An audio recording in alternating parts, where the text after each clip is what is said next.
परा भव कूपा, संसार के उस अंधे कुएं में जो गिर जाए वो। और एक माया वह है जो अपने पीछे चलने वाले को भगवान के चरणों तक पहुंचा देती है। दो प्रकार की माया है। एक माया के पीछे चलने पर हम संसार के उस अंधकूप में गिर जाते हैं, और एक माया के पीछे चलने पर हम भगवान के चरणों तक पहुंच जाते हैं। मैं आपको एक छोटा सा प्रमाण देता हूं रामचरितमानस का। जिस समय राम, माता सीता, भैया लक्ष्मण जंगल की ओर चले, लोगों ने देखा आगे राम जी हैं, उनके पीछे माता सीता हैं, और सीता माता के पीछे भैया लक्ष्मण हैं। कोई ज्ञानी रहा होगा। सीता कौन? बोले माया। ब्रह्म जीव बिच माया जैसे, सीता माया है, लक्ष्मण जीव हैं, राम ब्रह्म हैं। लोगों ने कहा लक्ष्मण का अब समय बर्बाद हो गया, लक्ष्मण का बंटाढार हो गया, लक्ष्मण मोह में फंस जाएंगे। क्यों? बोले लक्ष्मण सीता रूपी माया के पीछे जा रहे हैं, माया का अनुगमन कर रहे हैं। एक संत ने देखा, उन्होंने कहा भाई आपने ये तो देखा कि लक्ष्मण माया सीता के पीछे जा रहे हैं, लेकिन ये तो देखो माया किसके पीछे जा रही है। इसको तो देखो, माया स्वतंत्र नहीं है, माया राम के पीछे जा रही है, माया ब्रह्म के पीछे जा रही है। जो माया स्वतंत्र होती है उसके पीछे चलने वाला जीव वो नष्ट भ्रष्ट हो जाता है, लेकिन जो माया परमात्मा के पीछे चलती है, जो राम का अनुगमन करती है, जो राम के पीछे चलती है, उस माया के पीछे चलने में बिगाड़ नहीं, उसमें तो हमारा जीवन सुधर जाता है। वो माया चर्चा में कर रहा था संतों की मिलन की। क्षेत्र कौन है? नैमिषे सूतमाशीन मभिवाद्य महामतिम कथामृत रसास्वाद कुशलः शौनको अब्रवीत। क्षेत्र कौन सा? बोले नैमिषारण्य। सुना होगा आप सबने नाम, उत्तर प्रदेश में ही है। लखनऊ से आगे सीतापुर डिस्ट्रिक्ट है, सीतापुर के अंतर्गत आता है नैमिषारण्य। गोमती नदी के तीर में बसा हुआ वो चक्र तीर्थ। तीर्थ बर नैमिषो विख्याता, तीर्थ बर नैमिष विख्याता। नैमिषारण्य तीर्थ ब्रह्मांड में विख्यात है।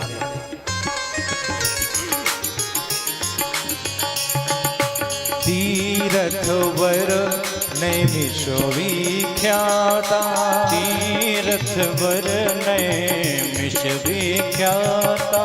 अति पुनीत साधको सिद्धिदाता, अति पुनीत साधक सिद्धिदाता। अति पुनीत साधक सिद्धिदाता, अति पुनीत साधक सिद्धिदाता। तीर्थ वर नैमिष विख्याता, तीर्थ वर नैमिष विख्याता। तीर्थ वर नैमिष विख्याता, तीर्थ वर नैमिष विख्याता। अति पुनीत साधक सिद्धिदाता, अति पुनीत साधक सिद्धिदाता। अति पुनीत साधक साधक साधक सिद्धिदाता। संतों का मिलन हुआ और वहां श्रीमद् भागवत के महात्म्य की चर्चा चली। इसकी एक सबसे बड़ी विशेषता है भागवत की कथा की, धन्या भागवती वार्ता प्रेत पीड़ा विनाशिनी। प्रेतों की पीड़ा का नाश करती। कोई व्यक्ति अकाल मृत्यु मरा हो, किसी की हत्या हुई हो, किसी को सर्प ने काटा हो, किसी ने आत्महत्या की हो, और वो प्रेत योनि में फंस गया हो, उसकी आत्मा भटक रही हो, प्रमाण है उसके निमित्त विधि विधान से श्रीमद् भागवत का आयोजन कर दिया जाए। गारंटी है उस प्रेतात्मा की, सुनिश्चित है, प्रमाणित है, सूत्र दिया संतों ने। धन्या भागवती वार्ता। धंधकारी नाम का वो प्रेत अपने भाई गोकर्ण जी के द्वारा श्रीमद् भागवत की कथा सुन करके ही मुक्त हुआ था। सप्त दिवसीय इस परम पावन कथा का श्रवण किया। कहां?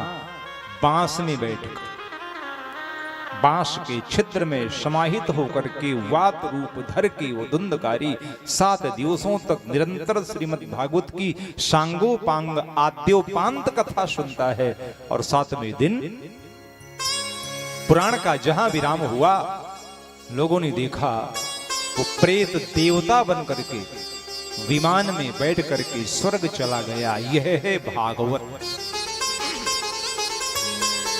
परम पावनी, आनंद प्रदायिनी, कलि कलुष विनाशिनी, हरि पद दायिनी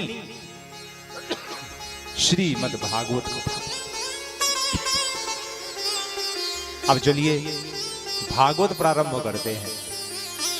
अभी तक भागवत नहीं थी ये, आप कहोगे तो क्या सुनाया महाराज, ये भागवत जी का महात्म्य था। अब भागवत शुरू करते हैं। 12 स्कंधों से सुसज्जित 335 अध्यायों से अलंकृत और 18 सहस्त्र यानी 18,000 श्लोकों से सजी हुई ये श्रीमद् भागवत की वार्ता। प्रथम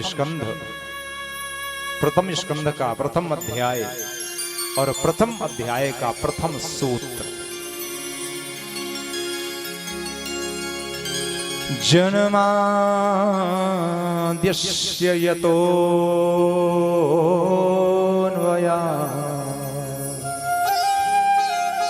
क्या बात। यमन कल्याण से पूरिया में आना कितना प्यारा लगता है ना, क्या मौज। जन्माद्यस्य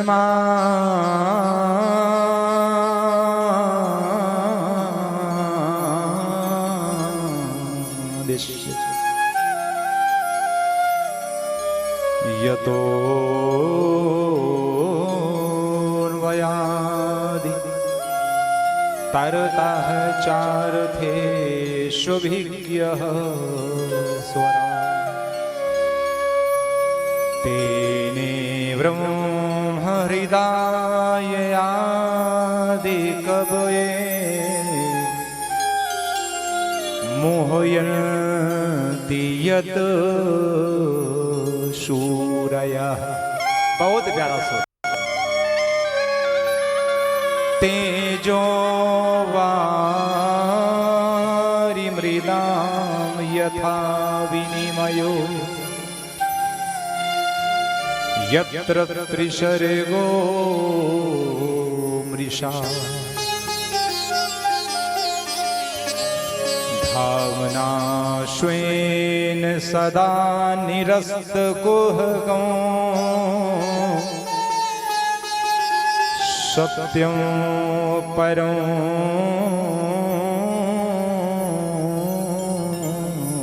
धीमहि। किसका ध्यान किया? अंतिम चरण देखिए। सत्यम परम, परम सत्य। प्रणाम नहीं किया। सत्यम परम धीमहि ध्यायेम ध्यानम करोमि अहम। किसका? बोले सच्चिदानंदम परम सत्यम। आप कहोगे परम सत्य कौन है? लोग कहते हैं ये कृष्ण की गाथा है, और यहां पर कृष्ण का तो नाम नहीं है। नाम किसका है? बोले सत्यम परम, परम सत्य का नाम है। ये परम सत्य कौन है? मैं भागवत